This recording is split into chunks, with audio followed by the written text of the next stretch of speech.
How you guys doing? This is Starr Mazer TV. I am Kazuo Maeda, the social media ninja for Starr Mazer.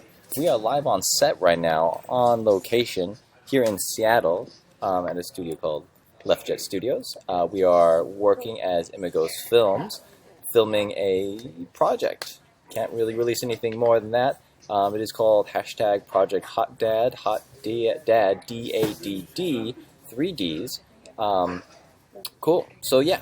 So today's going to be a little bit shorter show. It's only going to be about 1.5 hours long instead of our usual 3 to 4 hours. We're not in our studio back in our apartment. I'm mobile. I got my laptop. So you see there's Vanessa in the background. I also have Don here. Mariah is also here. Josh Gelb, I believe, is not here, but I will be introducing you guys as well to a whole bunch of extra different people that we like to work with that are very cool. So I'll be here to answer any of your questions that are Starr Mazer related. Yeah. And so I was kind of hoping to show you some cool stuff. Walk around. So let's go take a walk.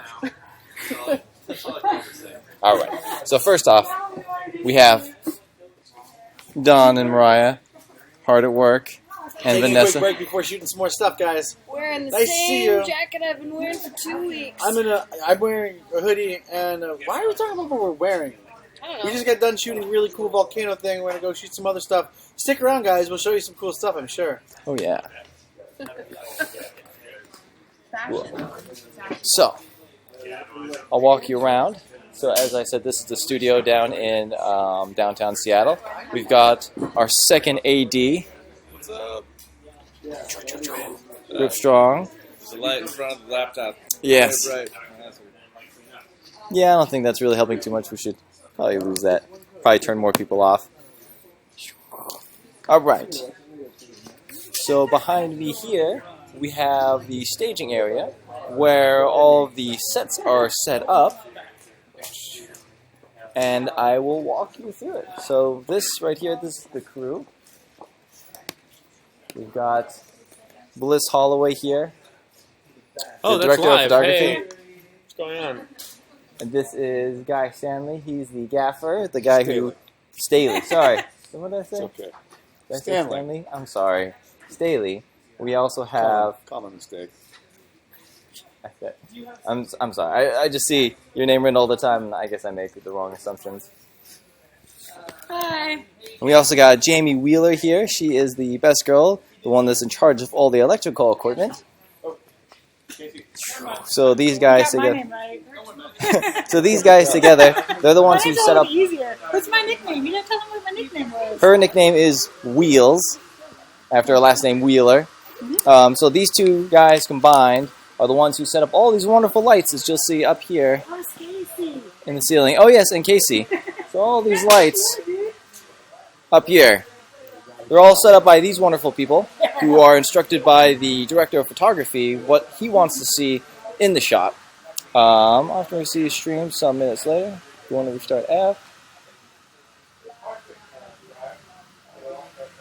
So Jim, who are these people? They're, as I said, Imagos Softworks also has a another part to it. We're also Imagos Films, and we make commercial productions. We make films. That was Marco. He's one of our producers. Or no, sorry, so many people. It was one of the producers here. So yeah, we also make short films, commercials, things like that. We also produce media. So that's the other half of it. So we want to show you what else we do. Wall. Look at it. Oh, that's cool shit. Yeah, I was gonna go walk around there. Look at this. All this neat shit you can point the camera at. I'm gonna go over there. You're looking at a wall. We'll go. Wow. That right there, that's Nancy Leonardi. Look here comes let's look at Nancy. Let's go see Nancy. Nancy is a sorry. She's a makeup artist. I'm eating haiku while trying to talk. You're on Starr Mazer Television, Nancy. Hello. You should look up Nancy on IMDb. She did a bunch of cool stuff. Some stuff with us, some stuff with other people. It's all good. I'm eating haikus because I'm tired and want candy tastes. Sugar is nice. Yeah. All right, so let's go take a look around. Darn food. Haichu, yes, haichu is delicious. awesome candy. So we'll also walk around. Here's one of our sets.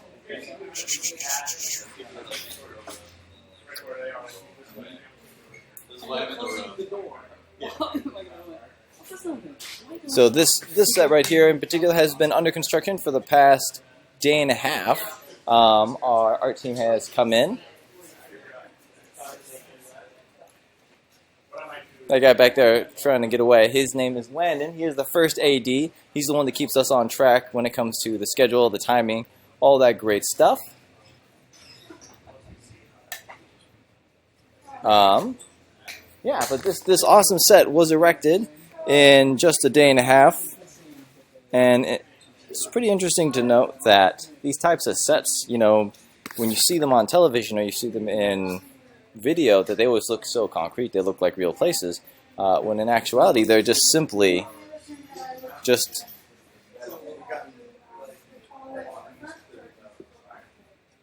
boards set up. So they're just kind of propped up with 2x4s, and they're just really, really simple, thin materials that we use to create these types of fake walls. And once you paint them and you add all the art deco on them, they actually do sell quite well, and it's very interesting. Oh, you're late, Raphael. It's okay. So today, as I was saying, that today's a more unorthodox broadcast. I am broadcasting mobily from LeftJet Studios here in Seattle. So Imagos Softworks also has another parent company, Imagos Films, where we actually make films, videos, short films, and commercials. So we're here in the studio right now because today we have to shoot a project. And so unfortunately, we can't be running the Kickstarter, so our Starr Mazer TV today, instead of us being at our television with other people, it's just me broadcasting locally, or I guess not locally, from abroad for you guys. Yes, Citizen Cybertron TV and movies do lie to you. Not all the time. I guess documentaries don't. So here, we also have a second set. So this guy right here. This is Casey. Dude, this is the ultimate BTS camera right here. Oh yeah, this is a live BTS camera. Oh, nice. So this is Casey. He is a grip. He has all the electrical equipment, and he's setting up a flag. Basically, a big black tarp used to block lights, create black drops, anything you could possibly need. We have a shiny sword, and we don't want to see ourselves in it. So by putting a black background, it eliminates the reflection, and hopefully we won't be looking at the camera through the camera. So that's the idea. So here, using it to eliminate the reflection off of a highly reflective surface that we are going to be shooting here in the next scene. Chad, watch the stream. Getting some coding done. Nice. All right. Let's take a look around. Also, so we'll keep going this way. So this is the secondary set that they have built. It's two different walls extending all the way out until the end of the set here. This is supposed to replicate kind of the look and feel of a dungeon. I'll bring you up close to one of the blocks that they have on the wall. So these are all just kind of like inlaid looking stone to create this nice cool stone wall. Fun fact, these are actually styrofoam that have just been painted and carved to kind of give it this unique rock-like texture. Boom. So that's beautiful. Oh, it says there's no broadcast. That's very interesting. I'm using open broadcasting systems. Did you want to be on the stream? So, nothing. So right now this is a Starr Mazer TV, so we also have the Kickstarter running right now. So we usually every day we stream for a couple hours talking with people, but since today we're going to be here on set, I'm kind of running around with my laptop showing everybody some behind the scenes.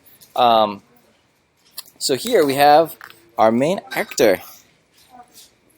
And he's all maked up, getting ready for the next shot that we're going to film with him in it. All this awesome makeup that they put on. Yeah. you wanna say anything to them? Hi. Yeah, I think we might have probably around like only. Yeah, stay in school. We might have about 10, 15 people online right now that check this kind of stuff out. But yeah, so cool. Well, thank you very much. Thank you. So let's go take a look around here. Middleman, Wild Dawn has appeared. It's a dungeon we should know. Styrofoam, not real bricks. My dream has been shattered. Yes, I mean everything in this business is about being able to make and craft an environment that looks real, sells that it's real, but isn't real. So what else can I show you that's also pretty interesting? A lot of times we hang lights up here from the rafters. So you'll see lots of these big lights up here. One thing that surprised me when I started getting into the film world was how much light you really do need to make a movie. You think, oh, I'll just turn on my bedroom light, that's enough light. But unfortunately for cameras that are not as sensitive as our eyes, you need usually about 1,000 watts, 2,000 watts of light to light up a scene, especially if you're in a larger room. So when I see the more professional lights that we use here on set, let's see if I can find one. Things like this guy that generate tons and tons of heat, but lots and lots of light. I always thought it was quite interesting. A lot of heavy-duty equipment we got here. So yeah, also if you guys have any questions for me, about what's going on, about people's roles, or Starr Mazer in general, I'll be more than happy to answer them. Oh, see you later, Jackalope Dave. Sorry that you weren't able to see the stream. Thank you very much for upping your pledge. We love it. So, show you the camera station. So Bliss Holloway, which is our director of photographer, he also has this wonderful little camera system that we'll be setting up. Over here we're talking about you. It's okay. Nice, really expensive camera equipment to take awesome 4K images. You can output all these crazy different RAW files. It's like top of the line camera stuff. I don't know too much about it. It's awesome though. Do you want to go interview Bliss? We should go interview Bliss. Yeah. Let's go talk to Bliss. So Bliss Holloway is the director of photography, as I was saying.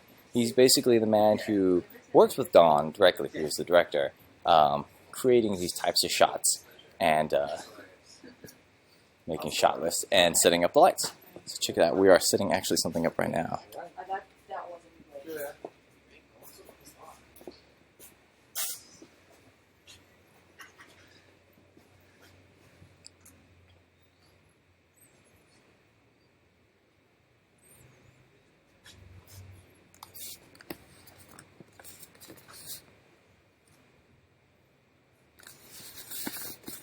So what we're doing right here is we're trying to do an effect where we have a person who appears to be made fully out of metal. So what they're using is a sheet of, I believe, mylar, highly reflective mylar, and they're going to cut out a circle perfectly fit for his face, and then he's going to slightly push through, and we're going to film him like that.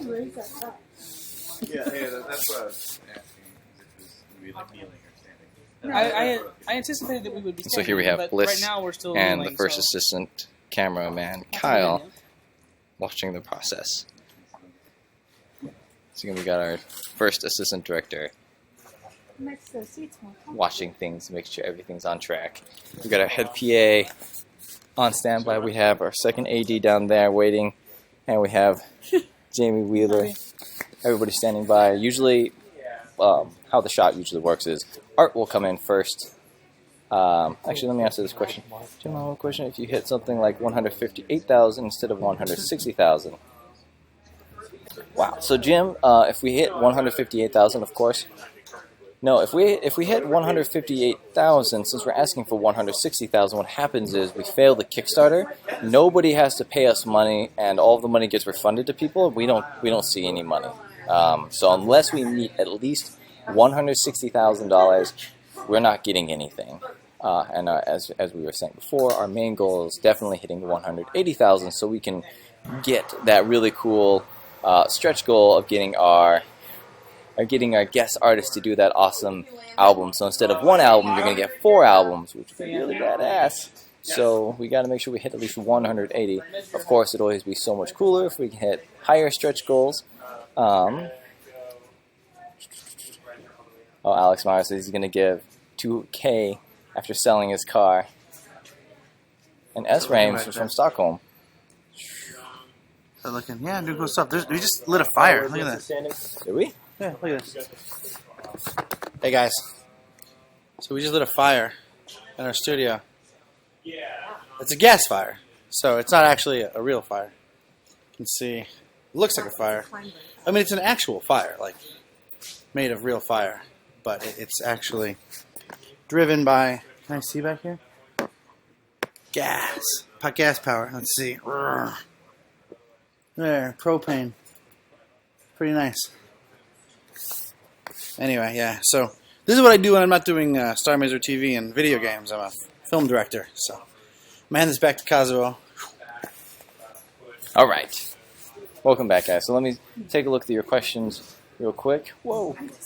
So yeah, can't have a fire inside. You know, codes and everything. So we make propane fires to simulate a fireplace of this set. So let's check out these questions. About the 3D printed ships, how big are they, and will they be painted in detail or just a solid color? Hey, Don, do you know if the 3D ships are going to be painted or if they're just going to be a solid color? We're still working on that. Still working on it? We know that they can at least be a solid color.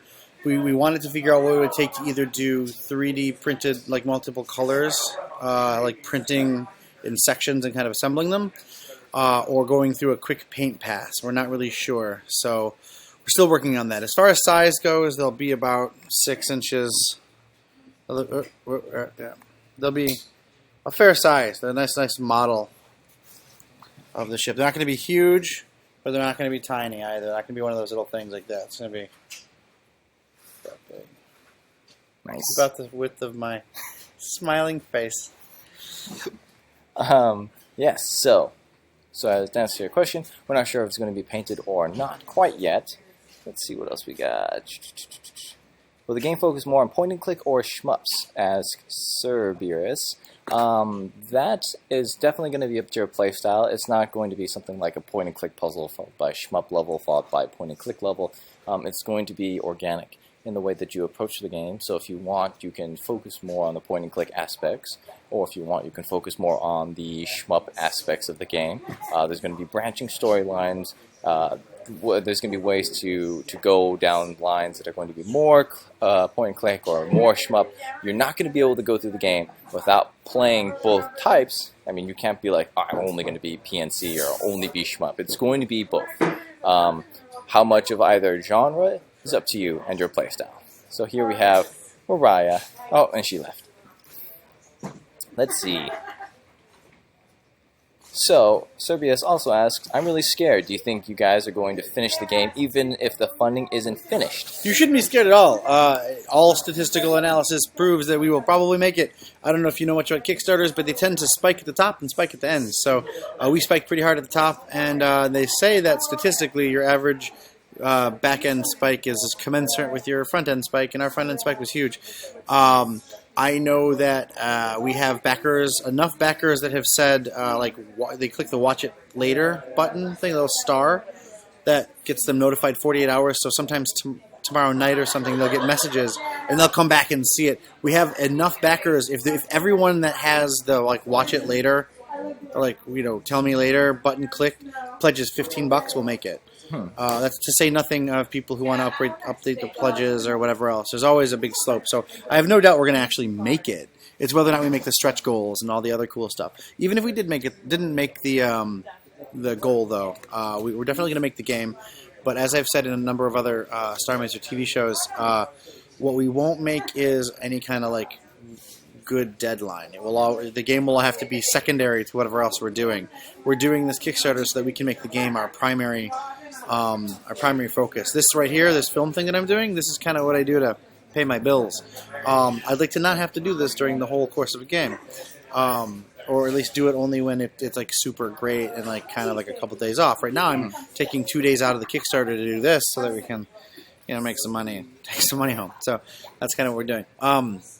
We'd like to focus on the game, and if we can't focus on the game, then obviously you don't get it quickly. It probably misses a lot of the features that you want, and gets kind of less cool. The best version of this game comes from Kickstarter, so back it up. We're gonna be doing some shooting soon. Sweet. As soon as we start getting that guy's head in there, I've given Kazuo like full access. He can point the camera to whatever he wants. So you should see some pretty cool stuff.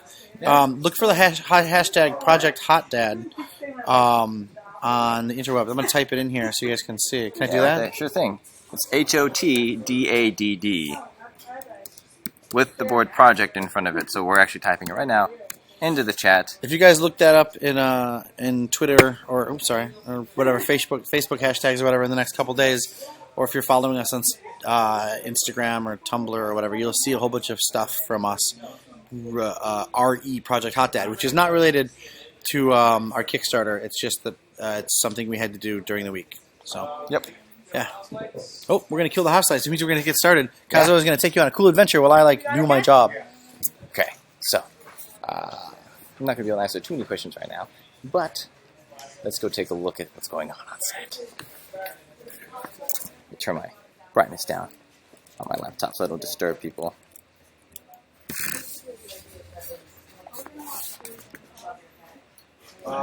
Just haze. It's the first scene. Okay. I'd like, if possible, either somebody on a lighting gag or one of those lanterns. Yeah, we're putting lanterns in so they reflect on the thing.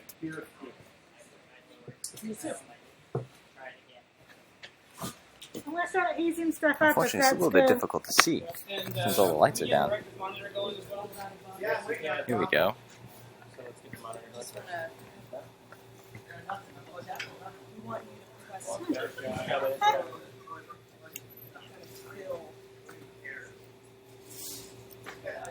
So as you can see right there, they are working. Those are that was Carl and Aaron, our two art directors. They're working with the talent, getting his head to poke through the mylar in a kind of convincing way. And then we have Bliss Holloway, who's kind of shrouded in shadows that you can't see. He is manning the camera. Oh, actually, no, that's not Bliss Holloway. My apologies. That is Kyle, the first and assistant cameraman, manning the camera in Bliss's absence while he goes and checks the monitor to make sure the shot is up to his liking, to make sure everything looks good. So right now we have basically grips running around, the people who are moving around all the flags and electrical equipment to make sure that the shot's lighting is going to be what we like. Right now you can see it's tough to see what they're doing right now. They're setting up a couple of different flags here and here. They're setting up big kind of carpeted things to block the reflection of the camera crew. So in the reflection of the mylar that the actor's poking through, that we're not going to see the camera team, which would be totally breaking. Oh, sorry, S-Rain, that you can't stay. First update in the poster, 2 hours. Sir Beerus, to answer your question about the first 72-hour backer poster, that is the black bordered 0-day backer poster that there's a picture of. We posted earlier of Austin Montville, the game developer, holding one. It's this big poster. It looks really great. The $60 tier poster that you'll get is very similar looking to the game's box art, and it'll be full frame. It's not going to be black bordered or anything. It's not going to have that 0-day emblem on it. And if you did back within the first 72 hours and at the $60 tier or higher, you will get both posters.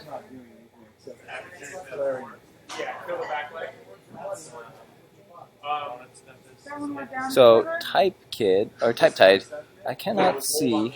I can, but not seeing and understanding what's going on is a little meh. So, sorry, it's dark in here. Let me turn on a light.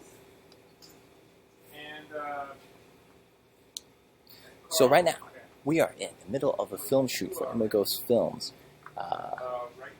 And there's a couple of lights that we have turned on. The director of photography is setting up the shot.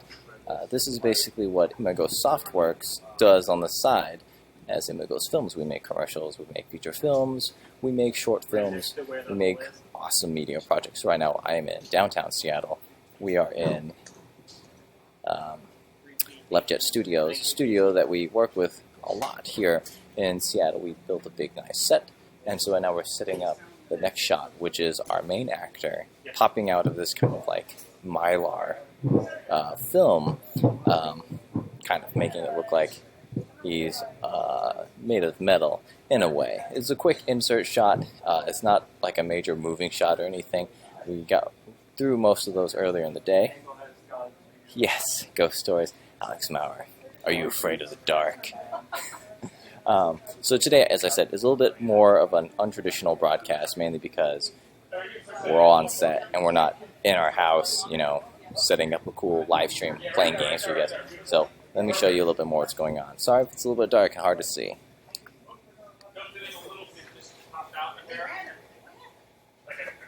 So we got a light up there, basically. It's just pointing down.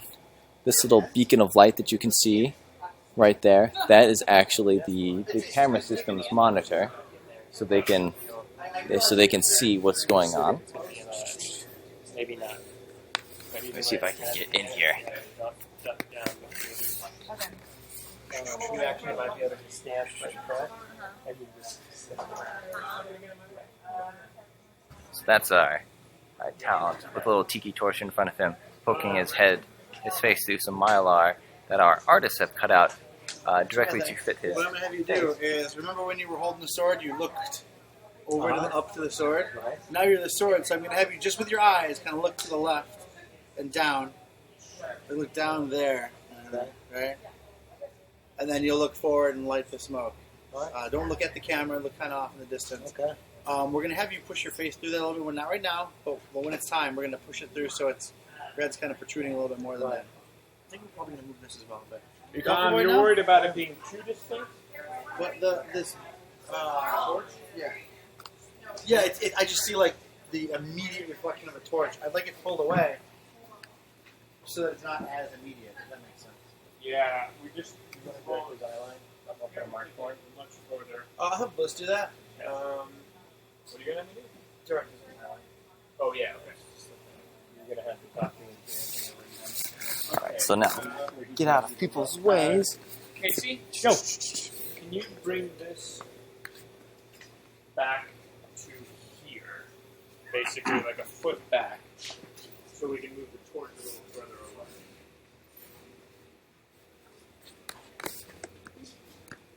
So dark. So, I'm going to step out of the way real quick because I don't want to be in the way while they're shooting. I'm going to answer some more of your questions real quick. As again, I apologize that it's so dark in here. We have to turn down all the house lights when shooting because we don't want any, rogue lights getting in.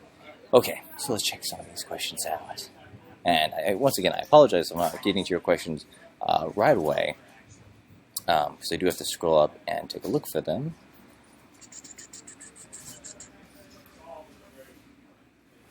So we answered that one. We got that one.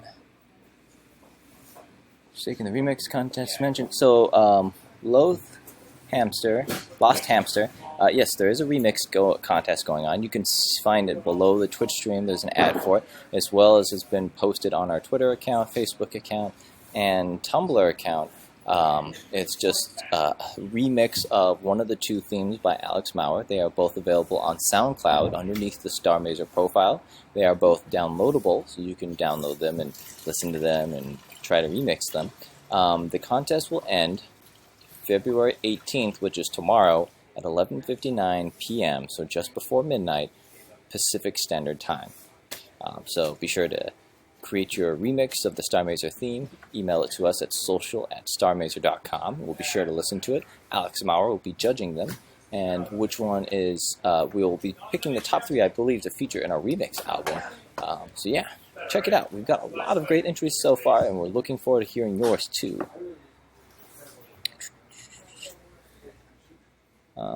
What do we have next? Cerberus asks, I'm planning on getting on the one of the tiers that lets you record a voicemail, do I need a mic, and how long will the voicemail be? So the length of the voicemail has yet to be determined. Probably normal voicemail times. So probably this is just a guesstimate, maybe upwards of 30 seconds, because 30 seconds on a voicemail is a long time. But we'll see. Unless you can make it down to one of our studios here in Seattle, yes, you will need a mic. You'll need to record it yourself. You can use something as simple as your phone with a mic recording app. You can use your microphone.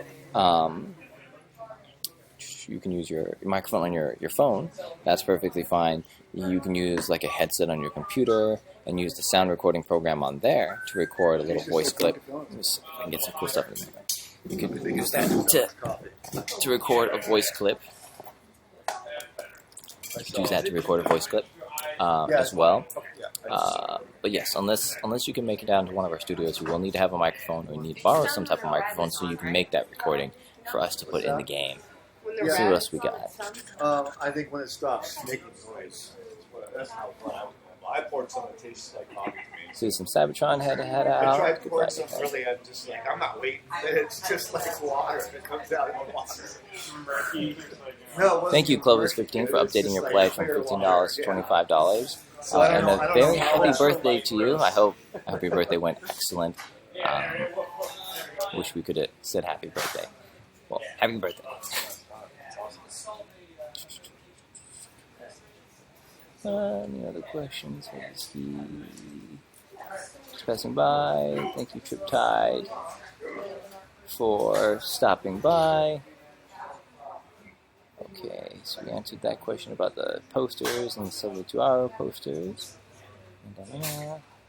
So Jim asks, I was wondering before the stream, do any one of you know the Blackwell series by Wadjet Eye Games? I personally have never heard of them. Maybe Dawn or Vanessa or Mariah have. If that's like a point-and-click series, definitely not me. I'm more of a real-time strategy kind of guy. StarCraft and like Age of Empires stuff.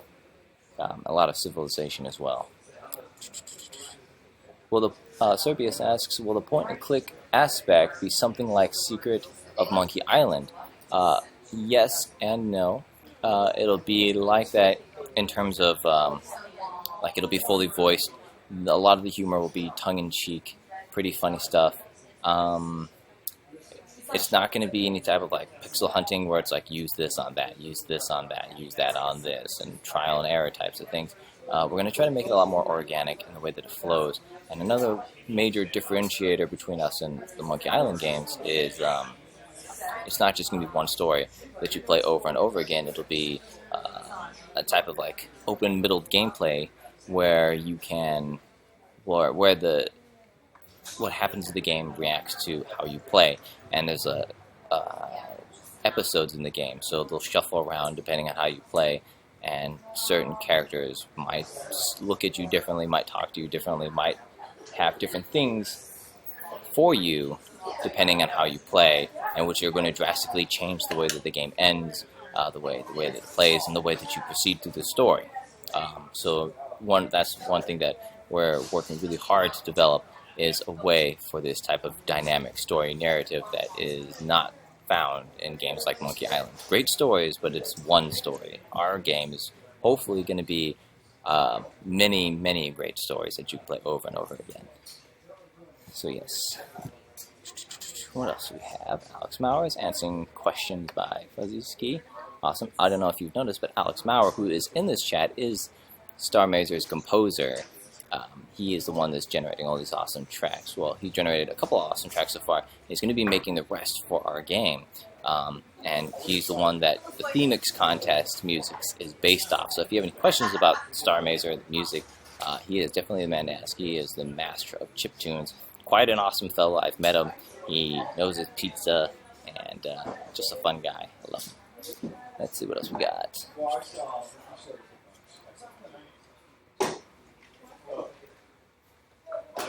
Bold Big Fling says, hey, I can make a voicemail system people can call into. Would that work? Yeah, I guess So going back to like the voicemail option, I mean like last ditch effort. If you don't have a microphone or you don't have like a smartphone that can use a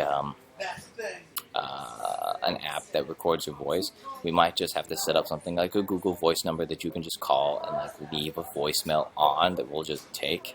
But you know, we're still working through it, and of course, after the Kickstarter campaign, we will hammer all of this out and then figure out a good way to get audio files from people, be it calling into a number, leaving a voicemail, or sending in audio files. We'll be sure to work with you to try to make this work. What else we got? By the way, what time is the 24-hour Friday extravaganza begins? It begins at 10 a.m. Pacific Standard Time on Friday. I believe that is what? The 20th? So yes, 10 a.m. until 10 a.m. Saturday morning Pacific Standard Time, which is the very hour that our Kickstarter will end. So 10 a.m. to 10 a.m. Friday to Saturday Pacific Standard Time. So yeah, we're really looking forward to that. It's going to be nuts. We're going to have lots of cool guests calling in, and I believe we're going to also have a time for you guys to call in us if you want to talk to us through Skype and be featured on the stream too. We have lots of crazy events. I know Vanessa was thinking up a couple, and a couple of them like included making food with Doritos as like a key recipe ingredient. Crazy. Alright, let's see.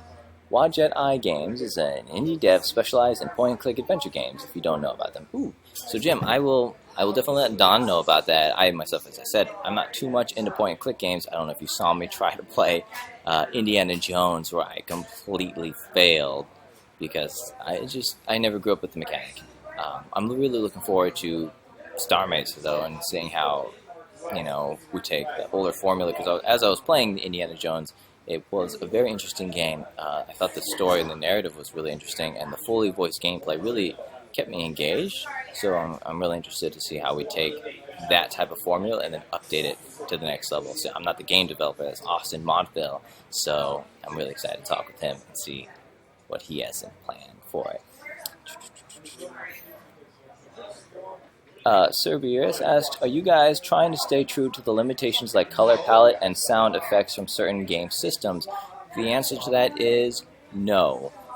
We are going to have this type of retro pixelated art style, but we're not going to limit ourselves to a color palette or to power restrictions of, you know, certain game consoles. Our motto is nostalgia in HD. So what we want to do is we want to recreate this type of graphic style that we remember these old classic games being, you know, like I remember playing Legend of Zelda on the NES. Now, back when I was a kid, that game was awesome.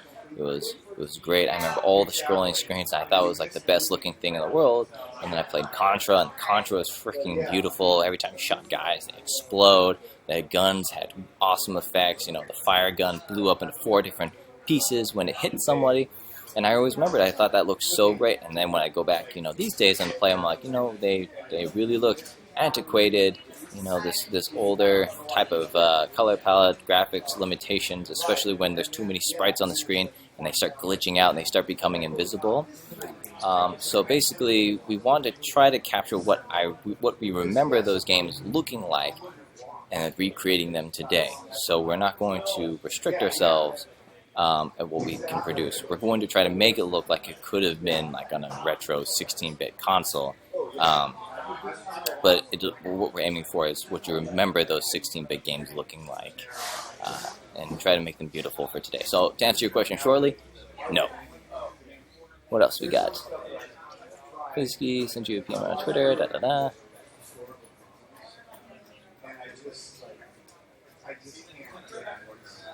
Cool. All right.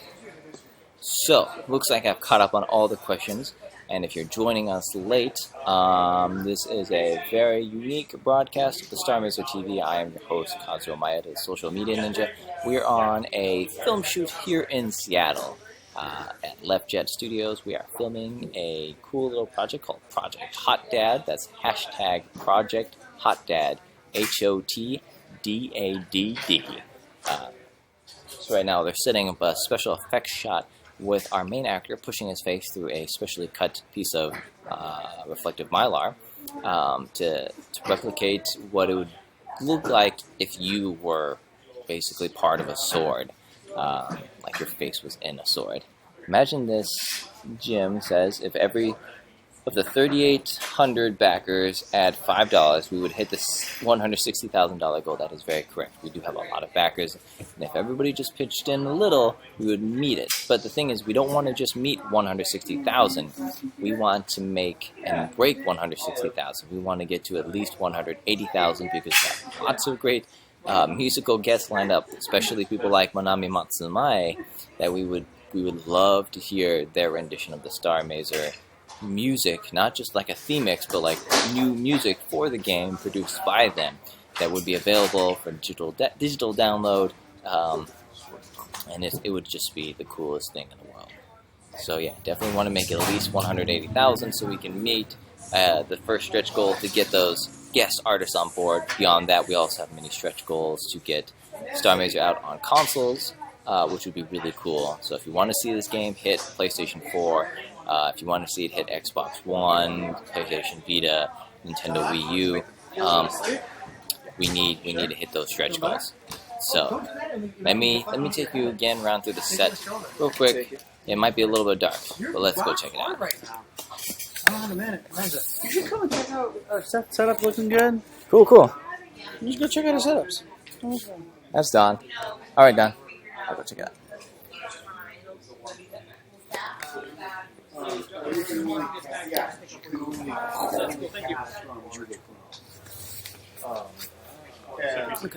So, So I don't know if you guys can see.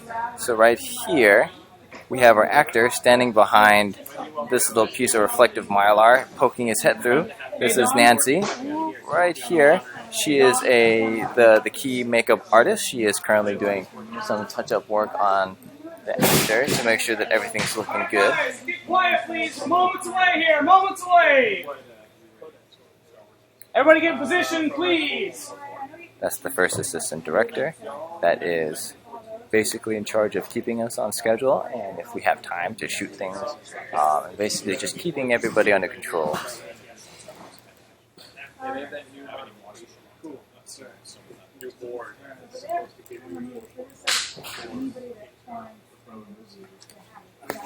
So, Servius, to answer your question about the physical manual of the game that's included in the $80 tier, yes, it's going to be more than just text. We are heavily influenced from, those old NES and TurboGrafx game manuals that kind of have like half of the lore in the manual as well. All right, guys, cool rehearsal's up. Quiet, please. Sure. Rehearsal's Yes. up. Here we go. It won't just be text. so you know what you're doing? Yeah. All right. Okay. Here we go. And Ready? ready. And action and rehearsal.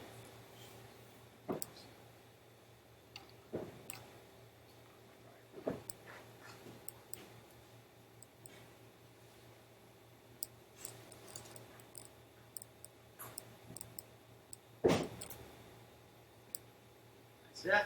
All right, this is kind of rehearsal. Alright, I'm gonna speed up the look down thing. Anthony? So here comes Don to give them direction on the rehearsal. What we need to do though is give it a beat, and then when you look down, just kind of look down like he's looking up at you. You pull out the sword, give the sword. He looks up at you. You look down at him, and you're kind of right. You're kind of going like that. You give him some recognition. Yeah. Mm-hmm. We're gonna do it. That kind of thing. Right. So I want to see a little bit of that. I just want to see okay.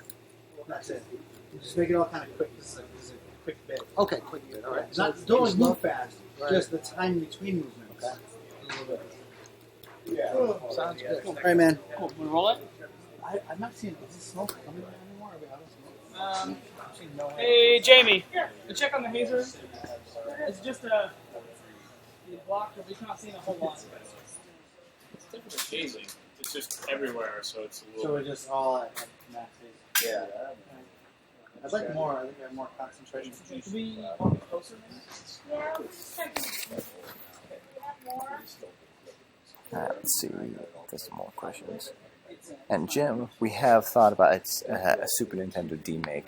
What director Don Thacker wants, though, is he wants if we can make one of our giant stretch goals is a TurboGrafx 16 D-Make. He has no plan on making a Super Nintendo Entertainment System D-Make, but there is a D-Make in the stretch goal, which is going to be TurboGrafx 16, because that was his key system growing up, and so it's what heavily influenced the world of Starr Mazer, and that's the D-Make console that we have chosen to go with. Let's see what else we got. And unfortunately, that technology is basically bad now. There's LG one. So again, to answer your question, Sir Breers, what will the shmup action gameplay be like most? It's going to be probably most reminiscent of horizontal space side-scrolling shooter games, very similar to R-Type and Gradius. So it's not going to be a bullet hell game. The bullets are going to be a little bit slower. We want it to be more of like a ballet versus just pure dodging. If there was a game that you could say that we would draw direct comparison, not comparison, but like major inspiration from, it would be games like the TurboGrafx 16 Gate of Thunder or Lords of Thunder. It definitely had a huge influence on the design process of the shmup section of the game. And those are both horizontal side-scrolling shooters on the TurboGrafx 16 and the Turbo Duo. So yeah, definitely check that out. But yeah, for most gamers who didn't grow up with the TurboGrafx, it would be very similar to Gradius and R-Type. Alright, more questions. Okay, so DigiNeco Dan. So this, when we talk about production, we are actually, Imagos Softworks is also Imagos Films, and Imagos Films, we make commercials, feature-length films, short films, and basically a whole bunch of media. So right now what you're seeing is a setup, a new shot for this project that we're making. So we're just about to shoot it. We're closing this up a little bit, so. We are in a studio in Seattle, basically making a film production. And the reason we're still doing Starr Mazer TV is because we love you guys so much that we still want to do Starr Mazer TV every single day. But this project came up and we have to do it. So we're just going to stream from the studio for you guys, and we just want to let you get some insight onto what we also do. So right now we have an actor who is right behind this type of Mylar screen right here, pushing his face through for an effect to make him look like he's like a solid sheet of metal. We have the camera team right here with their expensive camera equipment, and we have a giant light up here set up by the Grip and Electric team, and we have, who's that? That is this right here. This person that's in front of me is the second assistant camera person who is helping out, just kind of expedite all the systems. And there's Don. You can't see him because he's so dark. Oh, yeah. Hi, guys. So I'm directing a thing. We'll be doing it for the next, the rest of today and then for tomorrow. Ooh, some smoke. Smoke's happening. Very good.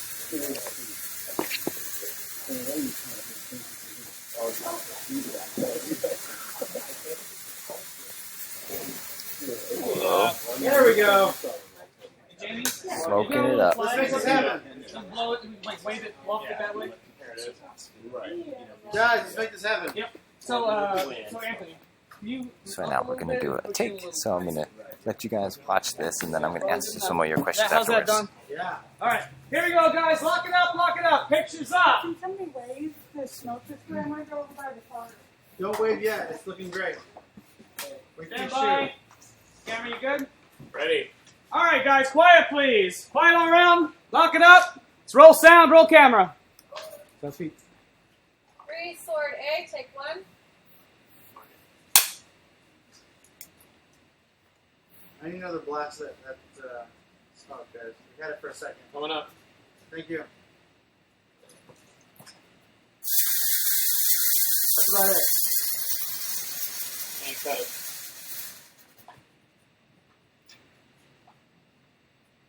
Set. And Anthony, you ready? Yep. And action.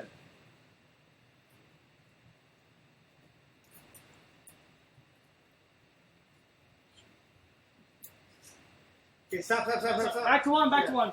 That's fine. That's okay. Let's keep rolling. Keep rolling. Still rolling. Anthony, stand up a little taller. Yes, there you go. Oh. There you go. Perfect. Ready? Give it a quick blast. Still rolling, guys. Here we go. And set. Stand by. And action.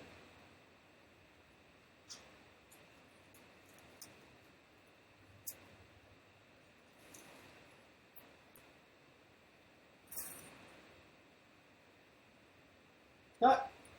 Cut. All right. One more. The bottom Anthony. of this thing. That was pretty great. Is there any way we could clamp? So what you saw there, that was a shot that we were doing for one of our projects called Project Hot Dad. It's a special effect quick insert shot of a person who is a sword taking a drag off a cigarette.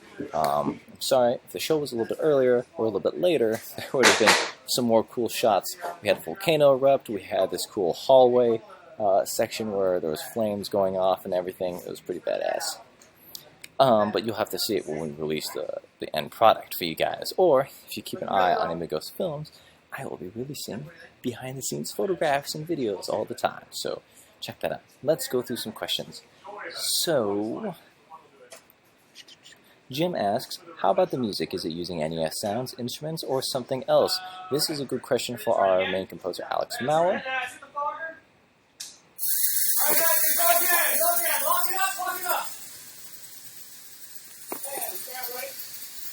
Roll sound, roll camera, please. 3, sort A, take 2.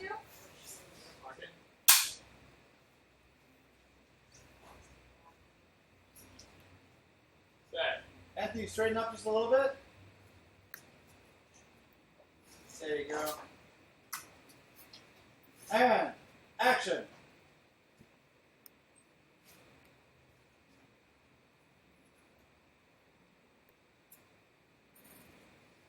Cut. Can you give me a new cigarette? Cut.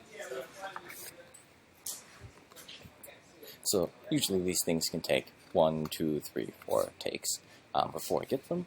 So let me go back to your question. So yes, Jim, that question about whether or not the soundtrack is going to be using NES sounds is a great question for our composer, Alex Maurer. I do not believe he is going to be limiting himself to any type of specific video game console sounds. He's got all these crazy MIDI instruments and keyboards. I have no idea what they do, but he's been pumping out some really cool stuff. I remember that he was saying that he was not necessarily... Oh, he's right there. Here we go again. Lock it up. He's doing TurboGrafx 16,000 plus full production synthesizer stuff. So there you go. Let's go check out another shot. All right, guys, quiet in the background, please.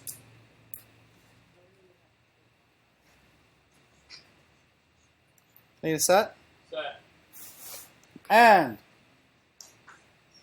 action.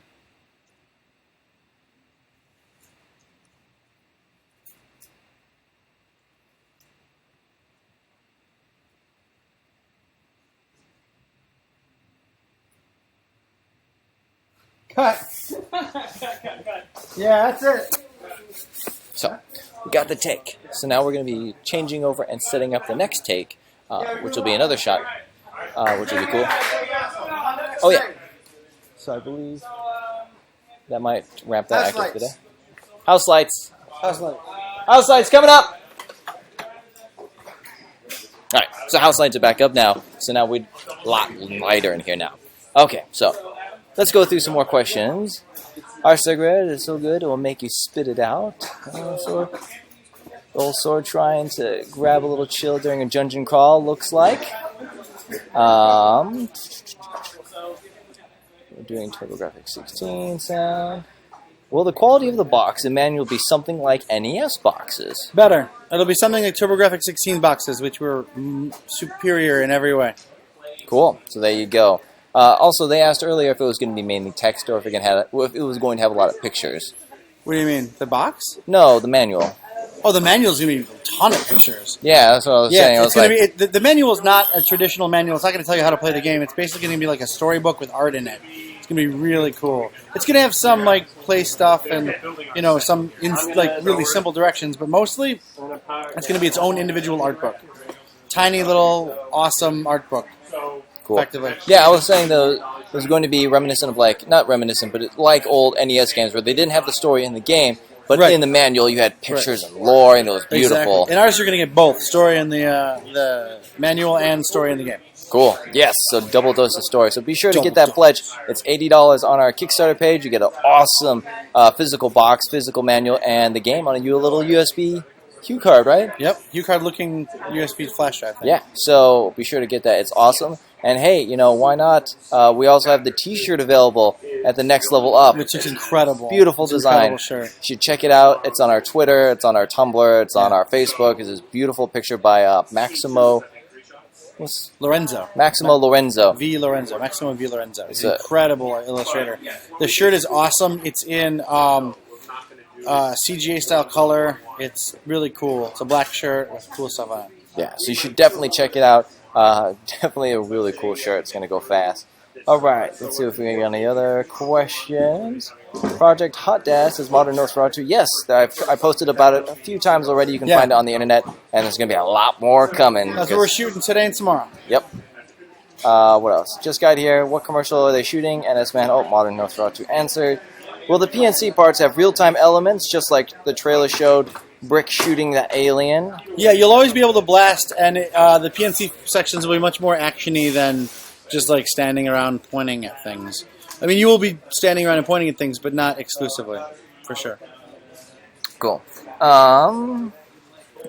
Yes. You need anything, Morgan? So what's the game that has the most epic soundtrack on Jim, that would be TurboGrafx Lords 16? of Thunder, followed secondly by Dracula X. But Lords of Thunder is by far the best soundtrack on any TurboGrafx 16 game. That's an objective fact. That's not an opinion. That's real. That's Earth. That's Earth fact. Nice. Yes. So now that yes. So Alex Maurer does say it is a way cool shirt. So go check it out. It's on our Kickstarter page if you want to go take a look at the design. Freaking beautiful. So here out there, they opened up the back door. That is a way to go outside, run into some traffic. Let me walk you around a little bit more on the set. So now that we're in between takes, the whole team revs back up and they start resetting everything. So we have Jamie Wheeler, this lady right here. She is a whip, best girl actually. So she is moving a lot of electrical equipment that our photography Bliss Holloway might want in some other spots. We have the special effects guy right here in the blue shirt. He sets up a lot of pyrotechnics if we do use them on certain shots. For example, earlier in this production, we used a firework lighters, remote firework starters, to remotely light torches as our protagonist walked towards them. So as he's walking down this hall, it's like doosh, doosh, doosh, and all these torches light up one by one. Really cool effect. We needed a skilled, trained professional to be able to do that without, having somebody in there with a lighter or something. Yes, S. Rain, what is this outside? We don't go there. As you can tell with Starr Mazer TV, we are generally inside, playing video games, hanging out, chatting, especially since we live here in Seattle. It tends to rain a lot and be pretty gloomy during the winter, so we rarely go outside in the winter. Let's see what else we got. Will the box have some kind of box protector when shipped? I hate to damage it by accident. Now, I don't know if we are going to be shrink wrapping these boxes. I do know that the Hue card, the little USB thing that you're going to get inside of the box, will have a protective plastic sleeve. As for the outside of the box, I can't speak on whether or not we're going to shrink wrap them. Yeah. So, what else we got? Interesting. Never been seen a set before, NS Man says. How long do you think the game will be to average gamer? The average gamer is so Cerberus. To answer your question, the average playthrough we are aiming for about, 9 to 15 hours?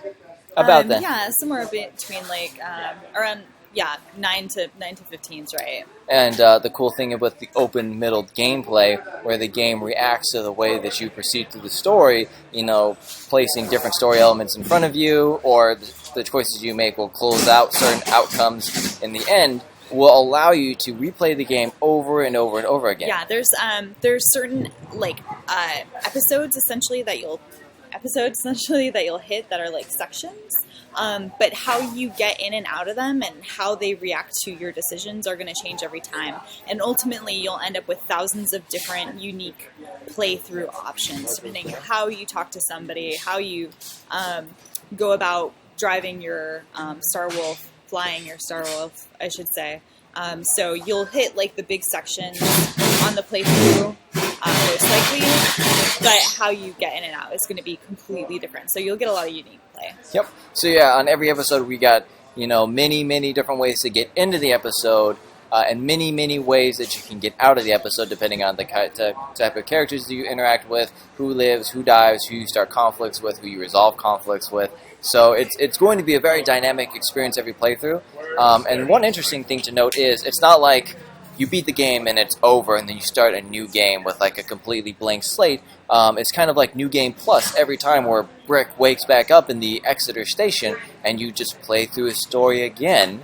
But the characters might remember some things that you did in the previous playthrough. Yeah. So we're still building it all out, but I know that Austin has made it so that it will memorize every action that you choose. Mm-hmm. So that's pretty exciting because there's that way, like the game can track like your decisions and your playthroughs, but also you could potentially track the way that you played your game as well, which is pretty neat. Yeah.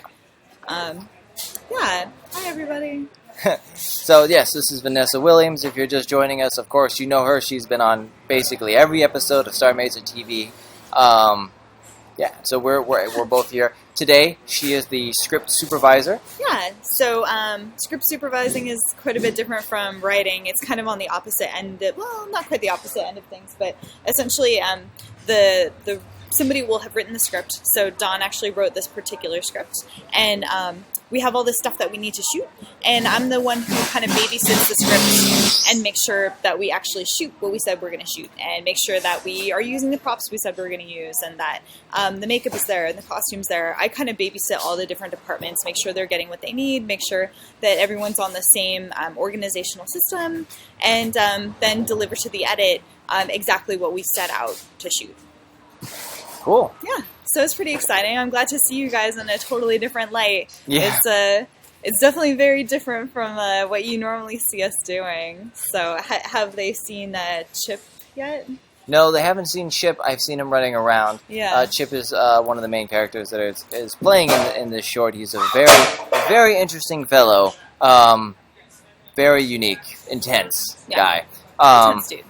But yeah, script supervisor are also in charge of continuity. Yes. So when you see in films, if a character raises up their right hand to pick up something and then they pick it up with their left hand in the next shot, that is the script supervisor failing their job. It's true, and I have done it myself before. Sometimes in the heat of the moment, you'll make a mistake, and the other problem is, I think people don't realize, is sometimes in the edit, the editor will intentionally choose the shot that has the bad continuity because it's just a better take. So I might have remembered, oh crap, no, it's the right hand, and in one take we got it wrong, but in the rest we got it right, and they end up using that one take that I messed up. Then that falls back on me, and it's a little bit lame, but that's all right. Oh, Fuzzy-ski, you got hooked on pepperoncinis and pineapple pizza. I hear you. I actually had a mad pepperoni craving today. I'm right there with you. How does the life of a film geek intersect with the life of a game geek? So, actually, to answer these questions, I am going to set my computer down because I need to charge it because streaming live has brought it down from 100% to 20% in like 50 minutes. So, I'm going to plug in my charger. I'll be happy to answer these questions. And if Vanessa's here, then she'll answer them with me, or Dawn, or whoever just so happens to be in the area. I will snag them, and we will answer your questions. So, NS Man, hold on to that thought. Gotta get the trusty charger. Over there. Oh, yeah. If you wouldn't mind. Thank you so much, Vanessa. I even have my trusty power strip with me today. So my job here on set is I am the set photographer. So taking pictures, taking video, and then posting them up. So I have my two trusty weapons. I have my 4K video camera that I use to record all the video, and then I have my DSLT that I use to take all my still photographs. I have a couple lenses that I bring. So all the shots that you'll see that go up on Starr Mazer TV, that go up on Imagos Films websites, usually are taken by me. Alright, let's plug this in, and I'll answer some of your questions. Okay, so, first off, NS Man. How does the life of film geek intersect with the life of a game geek? Do you think it's natural, fit, or kind of different? I don't see many people who are film and game people. So I was talking to Don about this, Don being the creative director behind Imagos Films, as well as the creative director behind Starr Mazer. And he says the way that they mainly intersect is he wants to tell stories, be it a narrative story in a film, short film, or commercial, or a interactive story in a game. And so both of those really speak to him. I can see how they wouldn't intersect if you wanted to, let's say, program a game versus like set up lights in a movie. Those two don't really intersect. But what I believe intersects in the film and game world is wanting to tell a story, wanting to give the audience an experience that that you want more from. Film being like music, dialogue, and not crazy, but action and elements, and then games being that, but with a agency where you get to actually interact with the story. So I believe where it's a story that really blends these two industries together, and that's where Don's in the middle. He loves telling stories. He writes a lot of the films that Imagos Films produces. He's writing Starr Mazer with Vanessa Williams, but he is like the key creator behind it. And so for him, it's really storytelling. Digineko Dan asks, yesterday you guys talked about the space pirate princess character and how convincing her from turning away from her life of piracy may be equivalent to saving her. But will there be an option where you enable her to be like a second ninja guard? Where you enable her and you become a second ninja guard. That's really interesting. That is a possibility. I don't want to give too much more away about the story, though. I think at this point I've nearly all the nuggets that we have in our preliminary first story pass. So I want to make sure I'm not telling people too much. Your relationship with Declination Jane, the Princess Pirate character, is actually very, very complex and cool, and you'll be able to do a lot with that. Cool. Servias asks, will the game be multiplayer, such as battle modes or any other kind of co-op features? Not at the moment. I'm sorry, guys. I'm super tired. This man works like 40-hour days. All right, yeah. So no, not at the moment. Right now, Starr Mazer is a single-player experience. An awesome multiplayer experience by Austin, who's the game developer on, or one of the game developers on Starr Mazer, is Sports Ball by his company 2DX. It's on the Wii U. You should check it out. It's pretty cool. We have some plans for challenge modes and shmup-only stuff, but those are all post the scope of the full game. So let's figure that out first. Right now, the Starr Mazer is a single-player experience. All right. Neko Dan says 4K. Yes, the camera that I wield on set is 4K. Yeah. I'm not sure if we covered this. If you can, but what's the footage you guys are filming today? Go for it. So the project we're filming today is called Project Hot Dad. That's hashtag Project Hot Dad, DADD. It is a commercial project we are doing. I guess I can say who we're doing it for, because it's in all the tweets. We're doing it for Rocket Cat Games, for one of their upcoming games. We're making this cool commercial project for them. Other than that, we can't really tell you too much about it. You'll see it soon. Do you want to explain the hashtag, the orthocopter? Octothorpe. The orthocopter system? Orthocopter system? Octothorpes. Octothorpes? Pound sign is an octothorpe. Oh, because hashtag. Because it's got 8 legs? Nope. No? Nope. Why? It's an old like telephony name for it. I'm not really sure the origin. Fun thing. I learned that people do this to mean hashtag. Like it's a gesture that people do. I've never seen it. Project Hot Dad. Check it out. So let's see what else we got.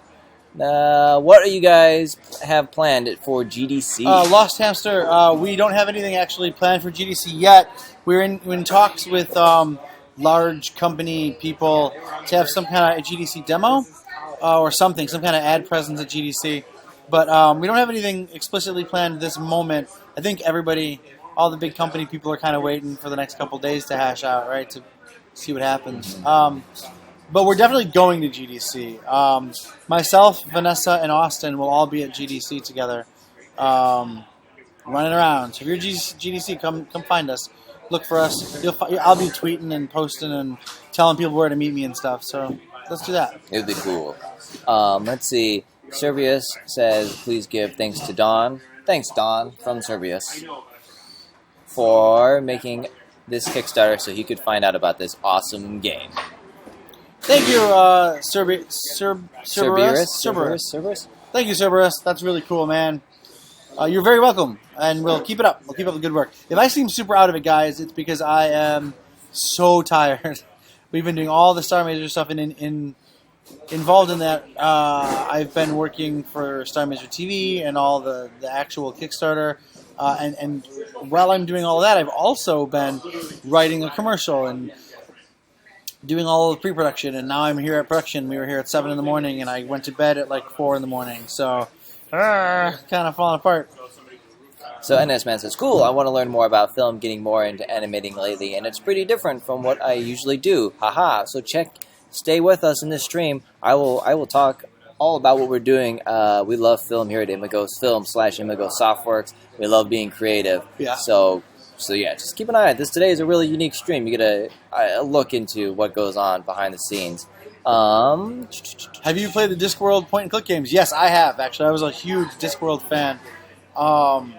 I actually use the term banged grains a lot from the Discworld series. I like that a lot. But yeah, I had... they were my favorite series. They were funny, and they were super Pratchett, but they weren't the best mechanics. So, yeah, I did play them. Pretty cool. Cool. Oh boy, film stuff, says DigiNeco Dan. So interesting. I answered this question on your behalf earlier, but somebody asked, why the intersection between film geek and game geek? And how do those two types of things... I don't know what you said, but I would say story, which is probably what you said. That's what I told them. I'm a storyteller. I love to consume stories. I like to watch movies. I love to consume stories through games. I love to write stories. I love to write stories that can be expressed both in films, which require no agency, right? I have you in a film chair, and I kind of like show you my ideas. Or games, where you get to participate in my ideas, and we can grow a world together. I like the idea of storytelling, communal storytelling. That's primarily what games and film are to me. So, yeah, that's that. Cool. That's pretty much what I told them. It was the storytelling that intersects both worlds that really drew Dawn in, and that would really make those two types of things overlap. Totally. Cerberus asks, will the story be complicated or simple and easy to understand? It will be as complicated as you want it to get. It will be written so that it can absolutely be complicated. But if you want to just kind of like take a simple path, that can happen as well. Yeah. Fuzzy said he's actually kind of sad Keppa isn't in chat today. Well, that's because Keppa is somewhere not near chat. I know where he is, and I'm not allowed to tell you. Yep. Keppa's doing secret things. Secret Keppa things. Julia, are you in the middle of something? Yeah. Oh, okay. Maybe we can get some other guest people I for you guys. was gonna ask one of our art people to come and say hello, but no. No, they're working. What is that? Vanessa, you want to say hello? I can say hello again. Pop in behind us. Did you already say hello already? I talked to them a little bit. Cool. Well, Vanessa's here. She's a script supervisor on set, and then after we shoot things, she's also the editor. So she puts the story stuff together. So if I mess up, I only have myself to blame. What's the USB rating? We were thinking of teen. Teen seems to be our target rating. We're not going to do too much crazy stuff, too much crazy adult stuff in the story. I said yesterday on Starr Mazer TV, I'm not against games that have mature stuff at all, if the story supports it. But I think we're trying to tell a story that I want more ages to be able to consume. So probably T for teen. Servers also asked how early will the beta access be from the full release. We're going to make it as early as we can. We don't know an exact date yet. We're still, technically, guys, remember, we're still budgeting the game, right? We're still trying to get the money to officially start working on the game full time. We cheated and kind of started working on the game full time at the beginning of the year, so 2 months ago. But the last month has been mostly Kickstarter stuff. So we would like, as soon as we know, we can tell you. It's going to take a little bit, obviously. Yeah, we actually had a question about that in the comments section on our Kickstarter today about why it was that we didn't approach Kickstarter or start our Kickstarter campaign a little bit further into our dev process. And I will be answering all those questions and comments on the Kickstarter comment section later. However, I wanted to go ahead and say right now that we have to pay people and keep the water running, and people need to like pay for their apartments and their loved ones and their heat and stuff. And so it would be really irresponsible to make them do a bunch of work without actually paying them. So we started a campaign, and Don did a ton of work. He had the idea since he was about 9 years old, and has been putting this thing forward and getting the momentum moving, and hired on a team earlier, about a month and a half ago. And so we have been working pretty tirelessly on it since then. But, you know, part of the point of having a Kickstarter is to like actually get the game developed and made and have people paid while doing it. So yeah, that's actually a very interesting point. I've run into this a lot. If you go to Kickstarter's terms and services, or you go to About Kickstarter, Kickstarter is about actually establishing something, creating something, starting something, getting something kick-started. So it seems silly that we would be expected to have a fully functioning game and then go to Kickstarter to start making a game. That seems very odd to me. No, we're starting a game. Luckily, the game was already, far along. The story engine was already 4 years into development in various iterations and that kind of stuff. But to spend full time on something, 9 people need to be employed, Yeah. We're already, like, our snack budget is already out of control. So. We gotta eat too, guys. Yeah. So, what's your secret to 4-day work days? You see how I'm kind of like falling asleep? I'm not. There's no secret. It doesn't work. You can do it. You can do it for short periods of time. I've been doing it for about 35 days now. So it's rough, man. We started having really late nights a little bit before we launched the Kickstarter, and then we went to PAX at the launch of the Kickstarter, and I don't think any of us have gotten more than about 6 hours of sleep. That's like a nice night this whole time, so don't do it if you want to be like a useful human being. You'll notice hard. All of us are starting to get like a little spirally in our responses, and we really apologize. We're trying to make an awesome game for you guys, and trying to run a great Kickstarter campaign. So far it's going really well. I'm really excited. Today we've already beat our minimum amount we need to reach to continue on track. That doesn't mean we shouldn't stop trying. No. We got stretch goals. Exactly. Like, we need to keep going for sure, and we're just excited about the momentum. Like, we're doing well today. We want to keep this up. We want to get to at least our first stretch goal. But I mean, obviously, we want to break them all. With that first stretch goal being getting our awesome music on board and musicians on board. That would be incredible. So keep spreading the word, guys. And we're nearing day 0. We're getting really close. We're on day 3.5 at this point. So hang out with us in the last 24-hour chat. We're all going to try really hard to get like a decent night's sleep the night before. So we're like Thursday night we're sleeping because we're going to be up for 24 hours. Don't miss it. By the way, will there be any other LucasArts or Sierra references? Absolutely, tons. As many as we can get away without getting sued. Very loosely based. DigiNeco Dan Says congrats on how far you've come so far. Thank you. Yeah, Thank you. Thank you so much. That's awesome. It's really cool. We're feeling really good and really proud. And we're just going to keep pushing and keep being awesome. And I know you guys are too.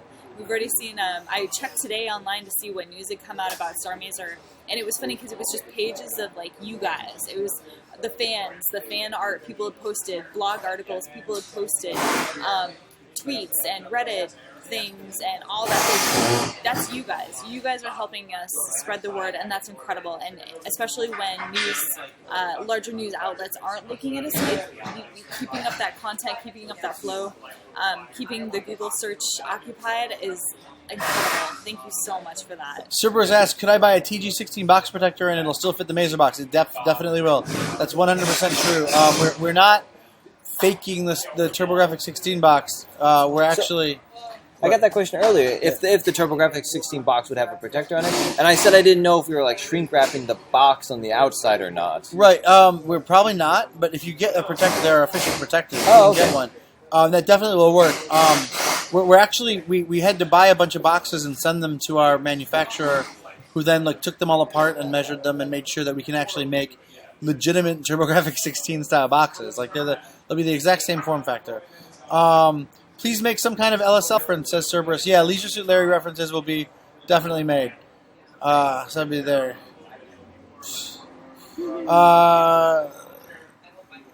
We're based in... Clay says, I'm pretty happy here that you're based in my hometown of Seattle. All of you from around there, or did you move in for Imagos? I'm from Detroit. I actually established Imagos in Chicago and then moved it to Seattle. So that's a 3-city company. Vanessa's from around here, and Kazuo is from Colorado. Josh is from around here. Josh Gelb, our producer, is from around here. Mariah's from around... I think she's from Portland, isn't she? Oh, you're right. That's pretty close. Yeah, it's really close, a couple hours away. I grew up on the island where, do you guys remember War Games? The movie War Games? Yeah. War Games. Goose Island? Goose Island? Yeah. That's me. That's where I grew up. Goose Island. Only it's not as nice as that. I mean, it is. It's the same island visually, but when they actually get to Goose Island, it's a different place. But in theory, I'm from Goose Island. Yeah. All right, so it looks like we're caught up on questions.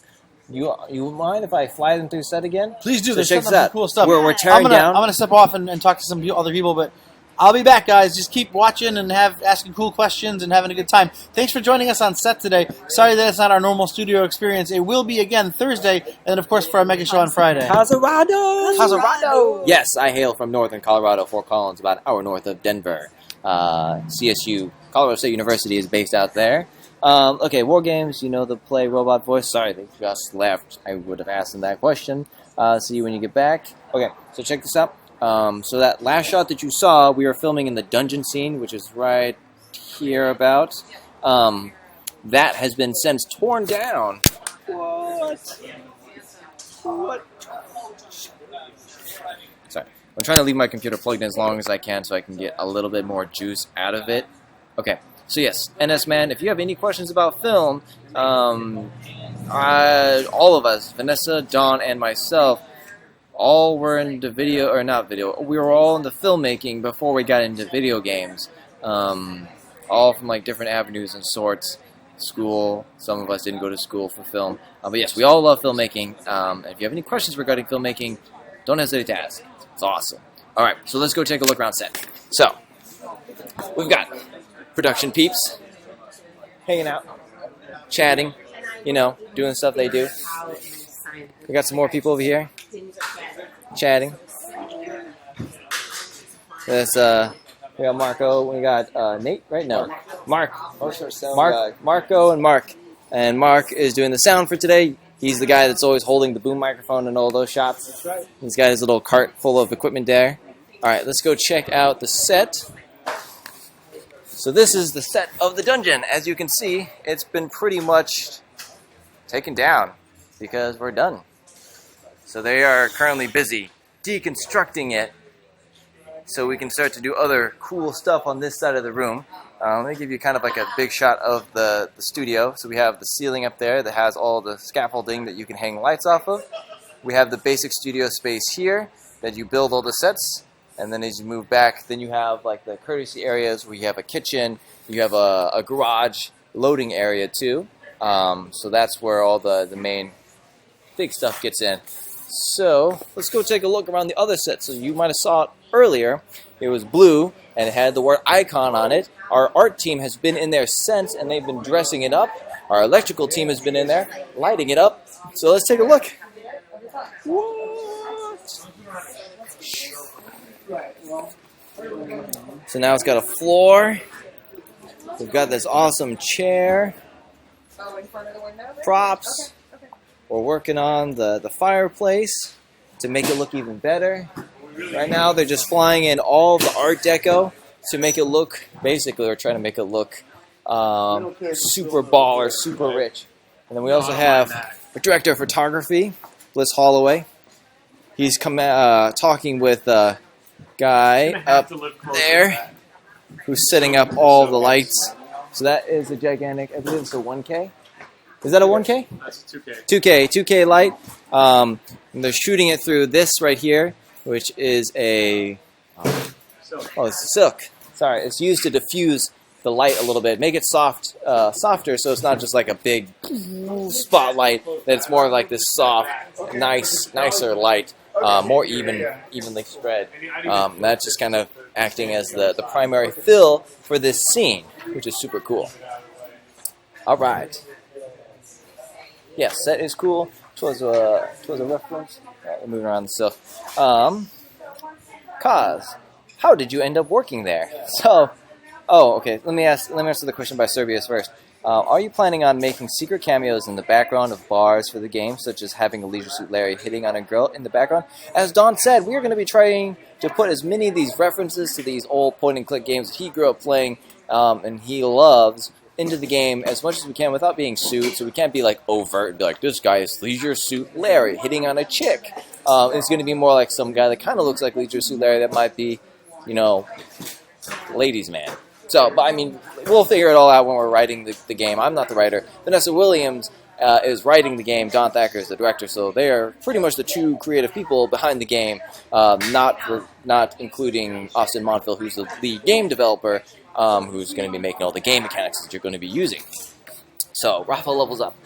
Kaz, how did you end up working there? So, funny story is, I used to live in Colorado, used to make my own short films, loved making movies, just doing my own thing, but the film scene there was like pitiful as nothing. So when I moved up here to Seattle, I went to a film meetup group, and I met John because he was speaking about his film, Motivational Growth, and how he successfully released it.